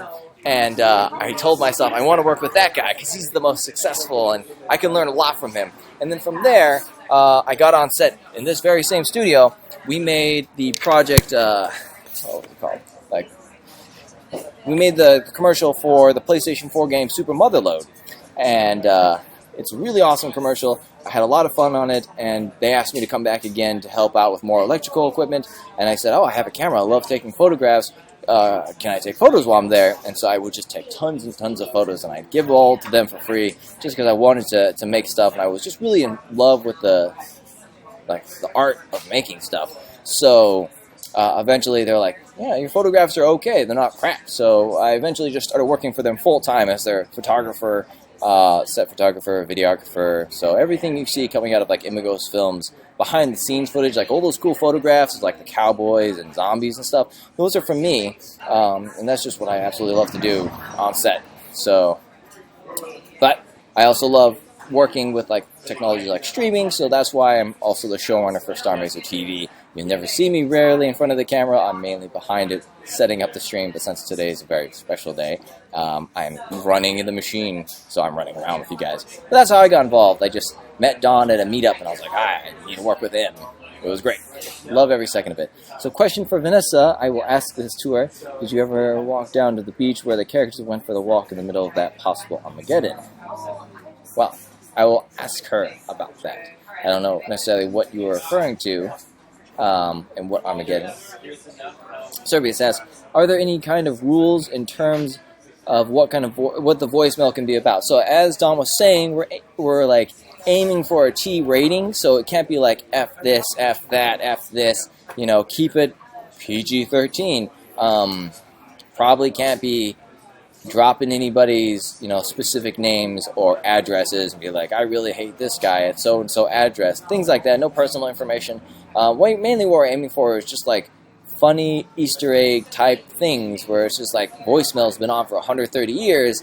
What's going to be on there? Somebody is asking for Brick that he needs money, or that Brick owed him money or something, or, an estranged girlfriend calling, seeing where he is, his previous employer calling him. I don't know. You guys will figure something out. Basically, we haven't really decided on the length yet, but just keep it PG-13, pretty much. Are there differences between being involved in film from being involved in animation work? What would your suggestion be to anyone who's starting the first film project? Asked DigiNeco Dan. So, animation is very, very different than filmmaking, because in animation, you have to create an animation. You have to draw every single frame, or using programs like Adobe Flash. You can tween the frames where you can make one frame and the next frame, and it'll just blend them together. So animation is very, very, very time consuming, because you have to draw every frame. If you want to do it really well, and then it's heavily based in voice acting and sound design. So you get lots of music, lots of sound effects, and that stuff has to be like top grade. Because if you have a cool animation with bad sound, everybody's going to tune out right away. And that's the same for movies too. So I guess the key difference is, instead of having to organize film shoots and sets and actors in front of the camera, you have to manage art assets, a lot of them. And so I guess that's the major difference. And so the first thing I would suggest for anybody starting their first film project is to just do it. Do not get wrapped up in equipment. Do not get wrapped up, well, you can get wrapped up in techniques, but do not get wrapped around equipment, because everybody will be like, oh, I need this microphone first, I need this camera first, I need this first, I need this first. Don't worry about that. Just make something, and it won't be that great, but you'll learn a lot from it. You'll be like, oh, man, the way that I edited this together, it just makes it look really bad, or this shot is just ugly, or it's too long. You'll learn a lot of things like that just from doing it. So, biggest suggestion for making your first film project: write it, plan it out as best as you can, shoot it with whatever type of equipment you have. So if you don't have, a high-end video camera, a cell phone camera will be just fine, as long as, the audio is not too terrible. Just, keep in mind those types of things, but just do it. That's the main thing I can't stress enough. You're very welcome, Rafa Levels Up, for answering your question. So, Clayst? Sorry if I butcher your names, guys. Sorry if I missed it. You guys mostly do commercials and stuff for indie games. What other stuff does Imagos Films do? Well, let me tell you. Imagos Films has filmed a couple of different feature films. One is out. It's called Motivational Growth. Just got released on DVD and Blu-ray. You should be able to find it at Best Buy. I believe that they are back-ordered on it.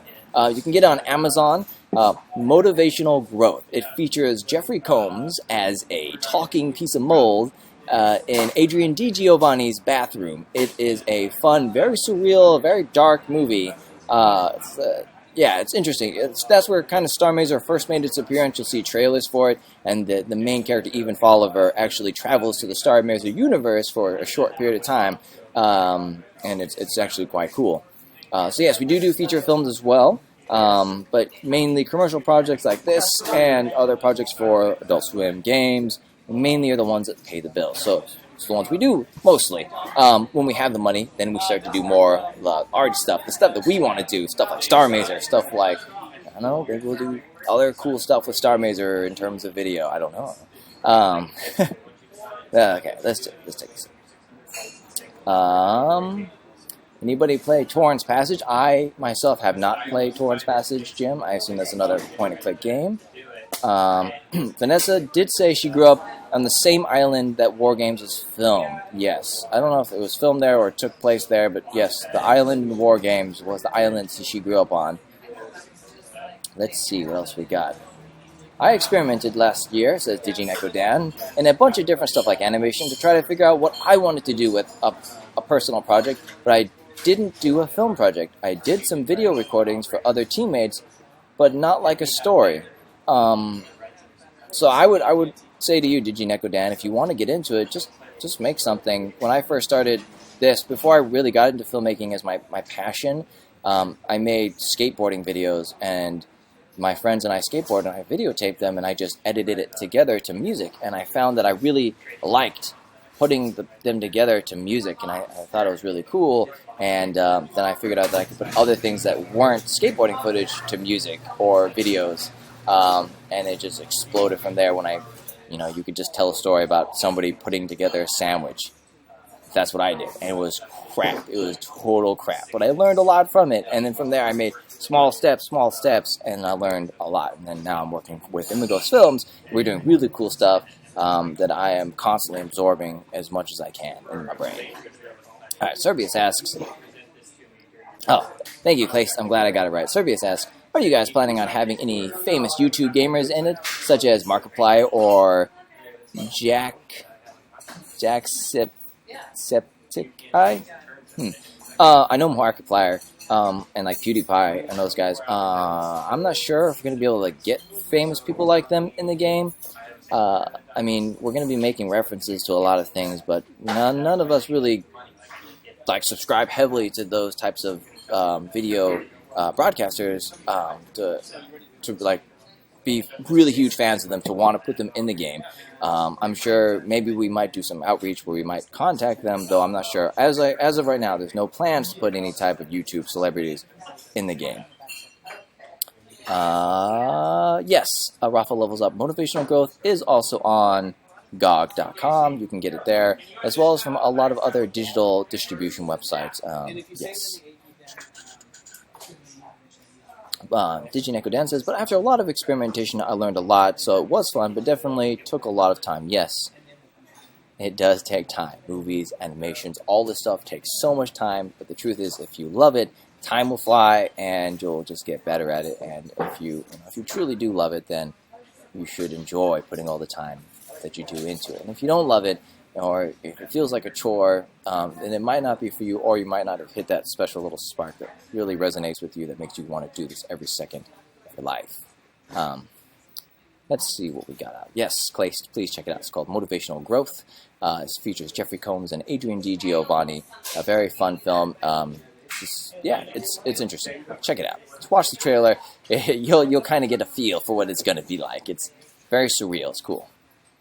Will Starr Mazer be on the Humble Bundle, Store, DRM Free, plus Steam, or even GOG? So we have been in talks with people like Steam to see if we can get a Steam release for the game. I mean, of course, without a game yet, you really can't get into too many distribution circles quite yet. But we're definitely going to be looking into different avenues of distribution for the game.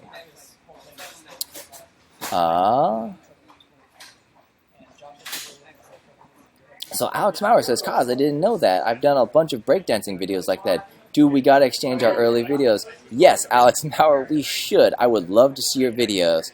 You can see all mine. They're all online. It's my last name plus studios. It's all on YouTube, and it's crap. It goes back like 6 years, and it is utterly terrible. But I've learned a lot, and it gets better as you go on. But I still got a long way to go, and I am super excited to learn and make more mistakes.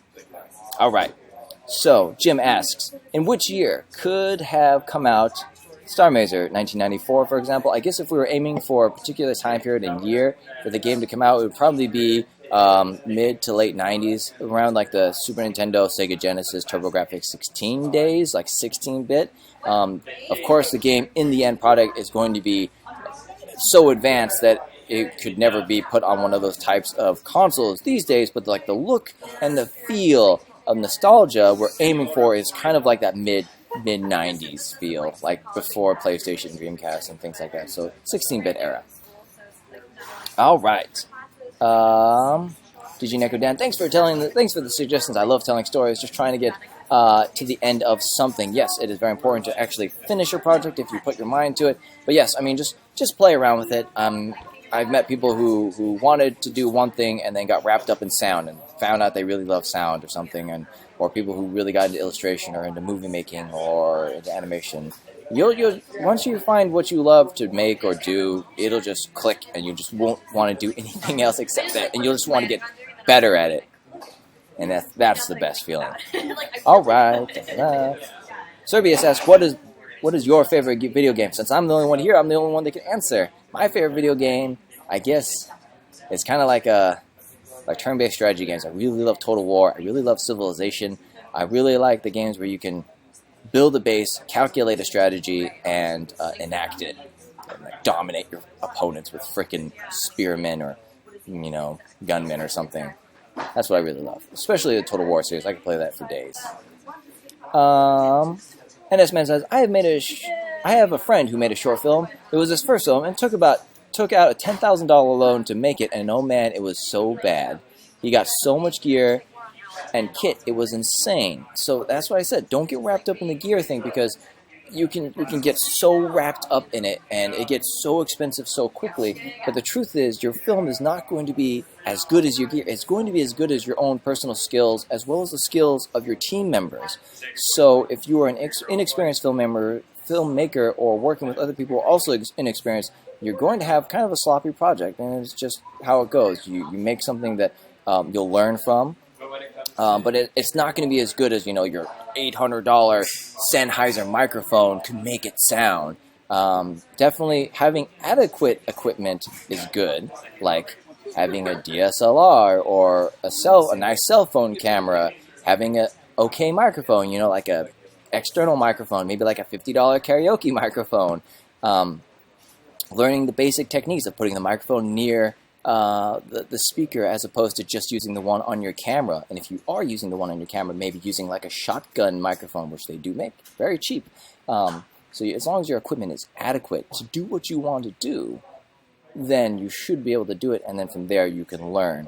And as just trial and error. Try it, learn, try it, learn, try it, learn, and eventually your skills will exceed your equipment. You'll say, well, I want to do depth of field. I need a better lens. I want to do this type of sound. I need this better microphone.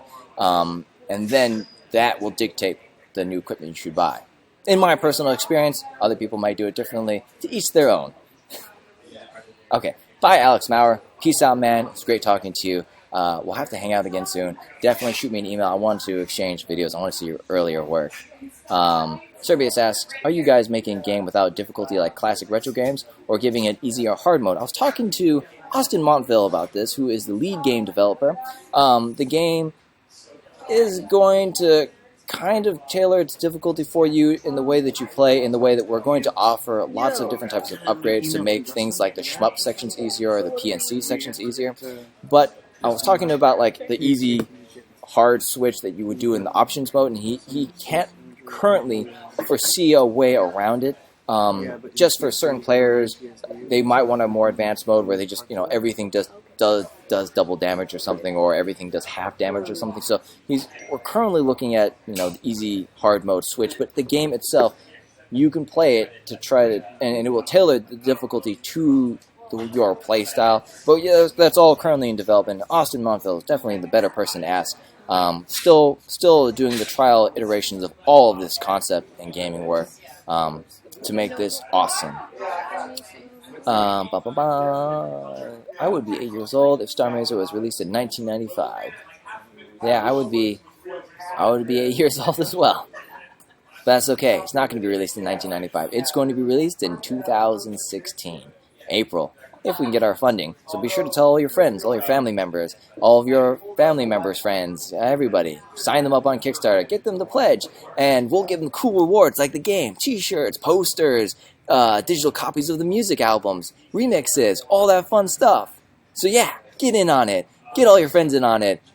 Yeah, check it out. It's awesome. We want to make this game for you. That was my sales pitch. Oh, Vanessa, there was a question for you earlier. Let me scroll up to it. I want to make sure I don't forget any of these fun people who are joining us on the stream, on this very, very unique stream today. Yeah, no kidding. You guys are seeing something pretty insanely awesome. Just as a reminder, we are on set for a commercial project for a game right now. For Rocket Cat Games. For Rocket Cat Games. For a game that they are currently producing, creating. So yeah, you guys are seeing some really awesome stuff. I think you've seen some sets. You've met some people. You've learned a little bit about the biz.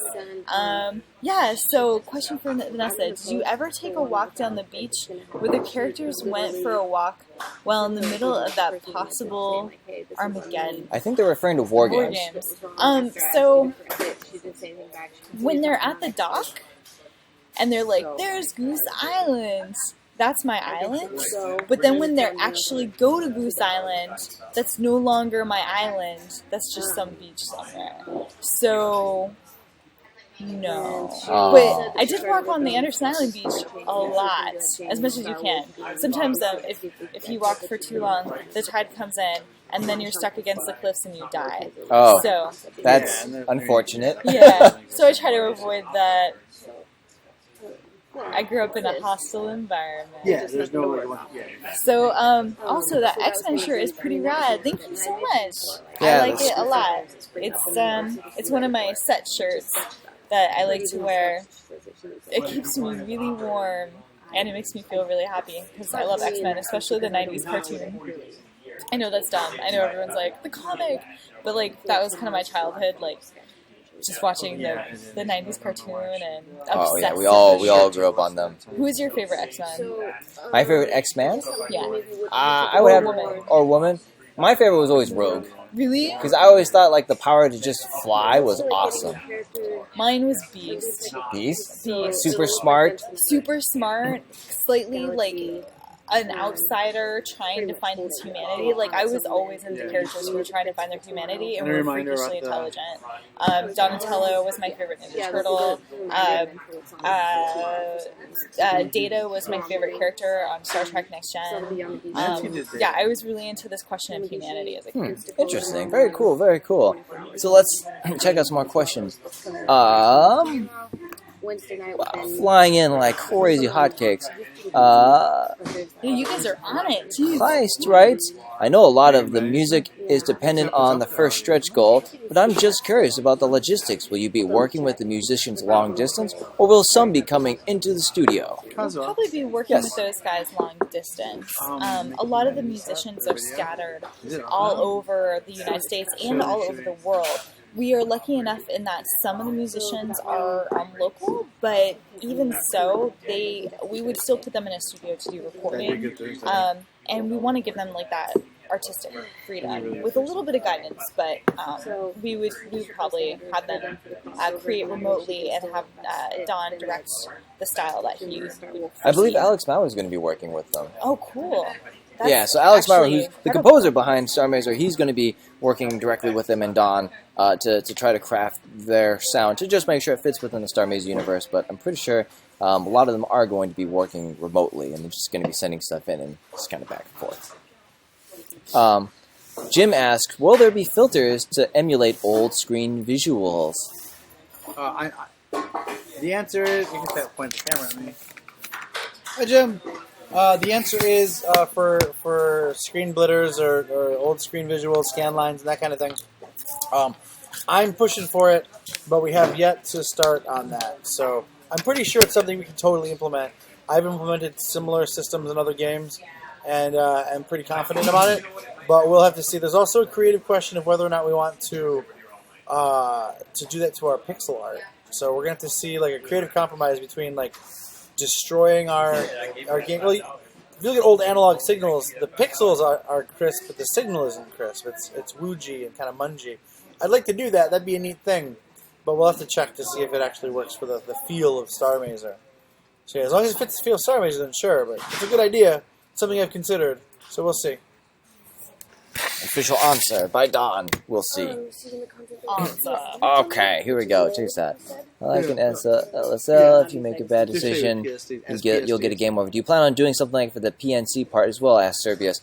Oh, if you make the wrong decision, will you just die instantly in Starr Mazer? It's going to be pretty hard to die in Starr Mazer. It's not going to be pretty hard to screw up. Yeah, you can screw up, and then you have to deal with the consequences. I think Austin made a good point yesterday about how he said, like, in real life, are you afraid every second, like, if you open the wrong can of soda, you'll die?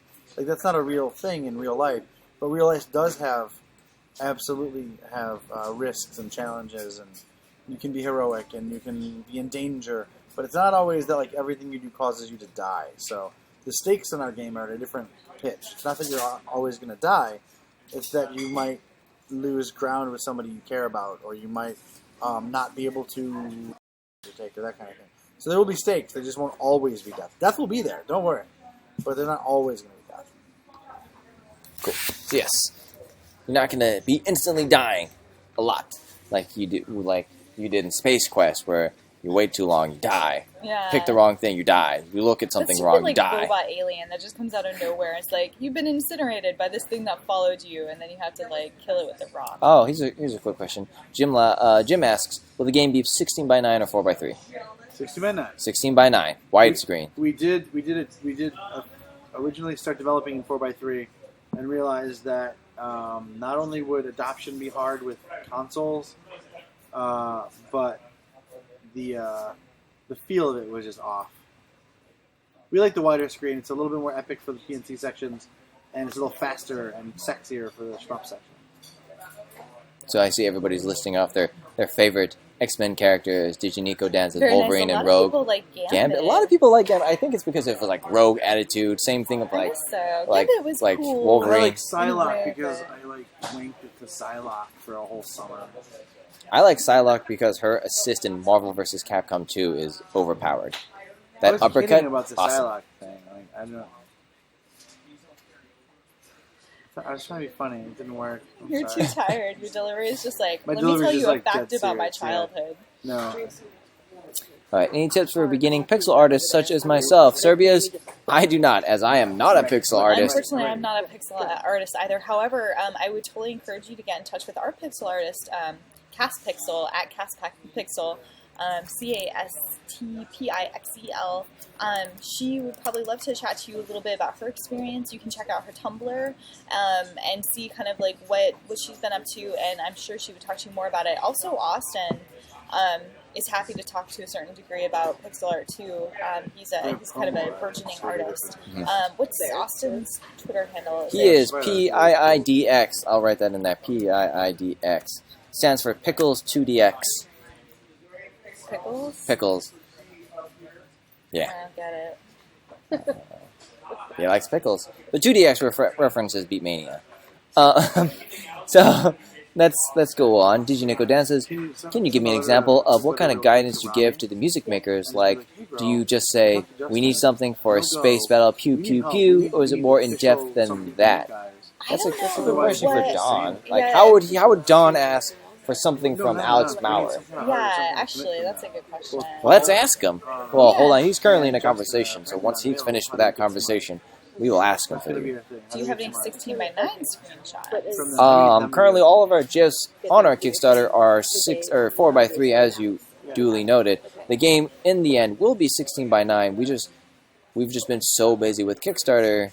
Kickstarter videos and everything, it's all 4x3. Yeah. The Kickstarter video has to be 4x3. Oh, so Kickstarter videos have to be 4 by 3, Yeah. which is why they're 4 by 3. The game, in the end, will be 16 by 9. Don, we have a question for you. Yeah. From Diginico Dan. Basically, when you ask for a specific type of music from your composer, do you just ask for, like, I need something like space theme, pew pew pew? How would you get a specific type of song for Starr Mazer from Alex Maurer? Well, okay, there are two different questions. There's like when I talk to somebody, like an artist, how do I get the particular kind of song out of them, and how do I get songs from Alex Maurer? Those are two distinct questions. I'll start with the second one first. How do I get songs out of Alex Maurer? Alex and I have known each other for years. We've worked on over 20 projects together. We have a very distinct relationship, and it's literally cohesive. Our communication is kind of set. We don't really. It's not complicated to have conversations with Alex. I say it's like this, and this, and then I'll hum a tune and I'll do some beatbox at him, and then he'll make the best thing ever. So that, like the Starr Mazer theme, for instance, came out exactly like that. We kind of talked about what it kind of felt like. I showed him a few examples of themes that weren't the same theme I wanted, but were of similar feel, and then I beatboxed him over a webcam, the drums in that song. So that was pretty simple. Also, almost every one of our conversations ends in, well, basically it's got to sound like dinosaurs. So I just yell dinosaurs at him until he makes something that I like. Yeah, we actually ended up using that in a spot. We did the dino versions of a spot. Yeah, the Dinosaurs version of Spot. So It's pretty there's neat. that. For anyone else, being extremely explicit is really important. I tend to find all kinds of different versions of a sound that I'm looking for. Or I myself also make music, so I sometimes will make a thing and send it to people and say, basically do this, only with skill. Yeah. Cool. So yes, there you go. Be explicit when asking for music from people. Or if you're working with Alex Maurer, just let Alex Maurer do it because he's awesome. So Marvel vs. Capcom 3, super happy fun times. Did you Nico Dan? I would agree. I had lots of fun on MVC, Fate of Two Worlds, and then UMVC 3 was awesome as well. And then like the frickin' Doctor Doom Infinites came out and became so popular that that was all that was online. It was just Doom Infinites. Then I stopped. So we just play games like Super Smash Brothers Brawl, Third Strike, and Street Fighter 4.